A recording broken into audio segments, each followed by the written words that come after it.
기술이 있는 것 같아요. 힘보다는 완전 처음엔 10분 정도 걸렸던 것 같아요. 휠체어 넣으시면서 차에 기스가 올 수 있겠어요. 되게 많죠. 옆에 다 긁고 시트 긁고 천장 긁고 많이 손상을 가죠.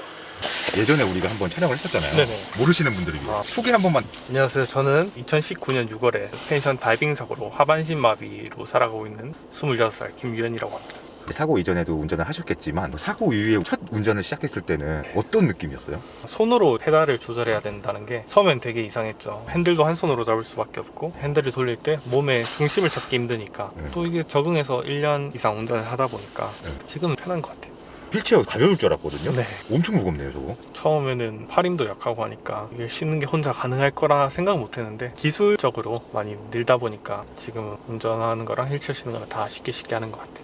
그럼 출발하기 전에 이 컨트롤러에 대해서 한번 설명 좀 부탁드릴게요. 컨트롤러의 방식이 되게 많은데 얘는 이게 밀 경우에 브레이크가 되는 거고요. 네. 이걸 이렇게 꺾었을 때 오. 이렇게 엑셀에 그럼 무조건 한 손으로만 운전해야 되는구나. 그렇죠. 무조건 핸들을 한 손 이렇게 올리는 게 안전하죠.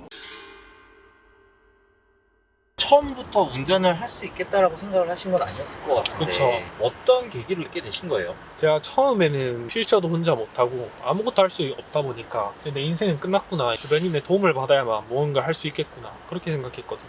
유튜브를 보다가 한 채널에서 전신마비 판정을 받으신 분이 혼자서 휠체어를 차에 신고 운전하시는 걸 봤어요. 그때 딱 노력하면 못하는 건 없다, 나도 할 수 있겠구나. 그때부터 나를 위해서가 아니라 가족들을 위해서라도 열심히 살아야겠다 라는 생각을 갖게 되고 재활을 열심히 해서 일상생활을 다시 시작하게 됐죠. 그러니까 저도 유튜브를 하는 이유가 단순히 저를 보여주는 게 아니라 저처럼 이렇게 다친 사람들이 있다면 보고 할 수 있다는 걸 깨닫고 용기를 얻었으면 좋겠어서 이렇게 살아가는 것 같아요. 그러면 처음에 운전했을 때는 주변 지인들은 뭐라고 했어요? 100이면 100, 페달 어떻게 밟냐, 운전 어떻게 하냐, 차에 어떻게 타고 휠체어를 어떻게 쓰냐 되게 많이 물어보죠. 그 직접 한번 보고 나면 다들 이렇게 방법이 있구나. 그러면 휠체어를 타지 않은 비장애인들도 똑같이 운전을 할 수 있느냐 이렇게 물어보는데 컨트롤러랑 페달이 연결이 돼 있는데 다 상관없이 운전 가능합니다. 그리고 운전을 하는 게 대단하다 이렇게 얘기하는 친구도 있고, 친구들의 말 중에 좀 기억에 남는 말이 있을까요? 다들 얘기하는 거긴 하지만 내가 너였으면 못했을 것 같다 이런 얘기를 되게 많이 하는 것 같아요. 근데 막상 이 상황이 닥치면 다들 할 수 있을 거라고 저는 생각하거든요. 저도 지금 이 이야기를 듣고 좀 생각을 해봤는데 저는 못할 것 같다는 생각이 그쵸. 들어요. 근데 다들 가족이 있고 주변 사람들이 있잖아요. 저도 처음엔 죽고 싶다는 생각을 정말 많이 했거든요. 근데 막상 가족들은 언제든 제 편이고 제가 만약 죽으면은 저야 편하겠죠.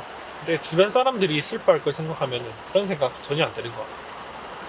힘들었을 때 부모님이 많이 도와주시고 그쵸. 늘 지금도 많이 힘써주시고 먼저 생각해 주시죠. 다쳤든 장애가 있든 없든 똑같은 저니까. 다치기 전에 김유현도 김유현이고 지금의 김유현도 똑같이 김유현이니까 그냥 휠체어만 타는 거니까 그런 것 같아요.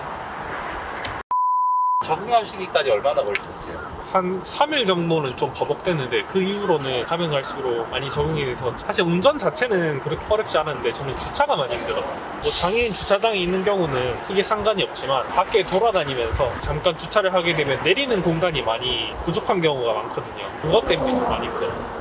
이런 자리밖에 없었을 때는 어떻게 하셨어요? 저는 멀리 돼서 뭐 오거나 밥을 먹으러 갈 때는 아예 다른 곳을 가거나 그런 경우가 대부분이었어요. 처음에는 휠체어 넣는 데는 10분 넘게 걸리고 그랬는데 지금은 늘 하는 일이니까 남들 타는 것보다 오래 걸리겠지만 그냥 자연스럽게 지금은 짧은 시간 내에 할 수 있게 된 것 같아요. 운전하시다 보면 기름은 항상 넣어야 되잖아요. 요즘 셀프 주유소가 많이 생기고 있는데 셀프 주유소도 이용하시고 계세요? 저희 집 주변에 전부 다 셀프 주유소밖에 없거든요. 그래서 어쩔 수 없이 동행자가 있을 경우에는 미리미리 기름을 넣어주는 편이고요. 혼자서 한번 넣어봤는데 주유건도 되게 무겁고 카드 넣는 것도 위에 있다 보니까 되게 힘들더라고요. 결국 넣긴 했는데 진짜 시간도 오래 걸리고 이렇게 밤이라 다행이지만 낮에는 뒤에 사람들이 기다릴까봐 많이 부담이 돼서 힘들 것 같더라고요. 사소한 거 하나하나가 힘들 것 같아요. 그렇죠. 그래도 요즘 장애인들을 위한 것들이 조금씩 발전해 나가는 것 같아서 다행인 것 같습니다. 진짜 운전하시면 좋으시겠어요. 그렇죠. 차가 없을 때는 다닐 수 있는 곳이 없거든요. 차가 생기면서 활동 반경도 많이 넓어지고 지금은 뭐 원하는 곳은 어디는 갈 수 있으니까 제 다리죠 그냥. 첫 차 사셨을 때 어디를 먼저 가셨어요? 저 햄버거 먹으러 갔어요. 그때 이제 밤이었는데 친구랑 같이 차를 몰고 맥도날드 가서 햄버거 먹었는데 그때 딱 느낀 게 아무것도 할 수 없을 줄 알았는데 혼자서 차를 끌고 나가니까 아, 나 뭐든지 다 할 수 있구나 그때 느꼈죠. 그러면 차를 타고 나오시면 어디를 가세요? 저는 드라이브를 되게 좋아하는데 이제 울산은 바다가 좀 가깝다 보니까 커피 한 잔 사서 뚜껑 열고 이제 바다 보면서 커피 마시는 걸 되게 좋아하거든요. 근데 커피 같은 걸 시킬래도 내려서 시키고 이래야 되잖아요. 그래서 저는 이제 스타벅스나 맥도날드 가면은 드라이브 스루가 있어서 그쪽만 가고 있죠. 그래서 지금 가시는 데가 스타벅스로 가고 있습니다. 드라이브 스루가 있는 게 참 편해요. 그쵸. 비장애인 분들도 편하겠지만 저처럼 이렇게 내리기 불편한 사람들한테는 진짜 너무 다행이죠. 안녕하세요, 스타벅스입니다. 따뜻한 아메리카노 그란데 사이즈 한 잔이랑요. 안녕하세요.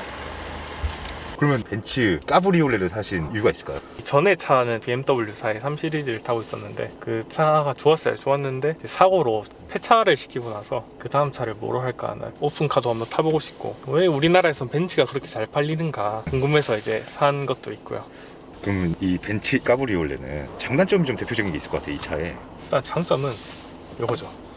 그렇죠. 벤츠라는 네. 우리나라에서 벤츠 하면 다 알아주는 그렇죠. 자동차예요. 막으면 되죠. 그리고 뚜껑이 열린다는 거. 네.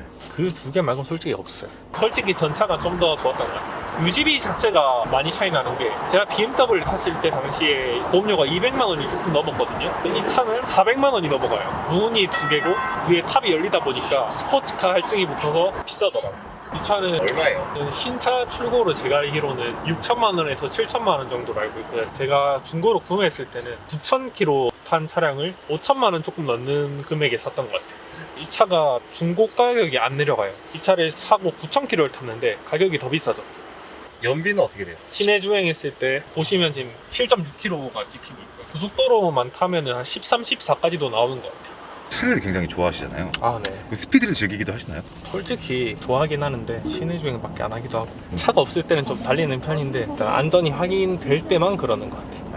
그럼 장거리 운전은 아주 가끔하세요? 뭐 큰일이 있지 않는 이상 하는 일은 잘 없긴 한데 그럴 때 이제 크루즈 기능이 있기 때문에 핸들만 딱 잡고 이렇게 가면 돼서 운전을 하다가 화장실을 갈 때가 됐다 싶을 때가 있잖아요. 네네. 그럴 때는 그냥 주로 참으시는 편이에요? 저 같은 경우는 미리 네. 먹는 물량을 계산해서 네. 휴게소를 들리는 편이에요. 그리고 그냥 어디 가는 때 그 주변에 장애인 화장실이 있는지 미리미리 알아놓는 편이고요. 여기 오기 전에 이제 유현님하고 인터뷰했던 거랑 다시 봤어요. 네네. 거기에 새로운 댓글이 하나 달렸는데 너무 멀쩡해 보여서 못 믿겠다 이런 게 달린 거예요. 그거 보면서 저는 화났는데 네. 그런 댓글들을 보면 기분이 좀 어떠세요? 사실 그냥 다친 거지 네. 이상한 건 아니거든요. 손가락 베이고 이런 거 똑같은 거라고 저는 생각해서 그래 좋게 보는 것 같아요.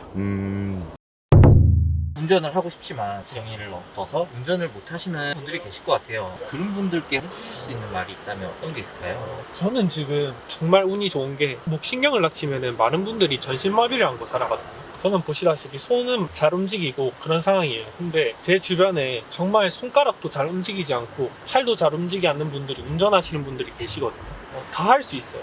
손이 움직이지 않아도 조금 더 노력하면 다 할 수 있기 때문에 만약에 단순히 무서워서 주저하시는 거라면 꼭 운전을 하셨으면 좋겠어요. 왜냐하면 운전을 하냐 안 하냐에 따라 생활 반경 자체가 달라지거든요. 차가 있으면 원하는 곳 어디든 갈 수 있고 자신이 운전을 할 수 있겠다 싶으면 꼭 하셨으면 좋겠어요.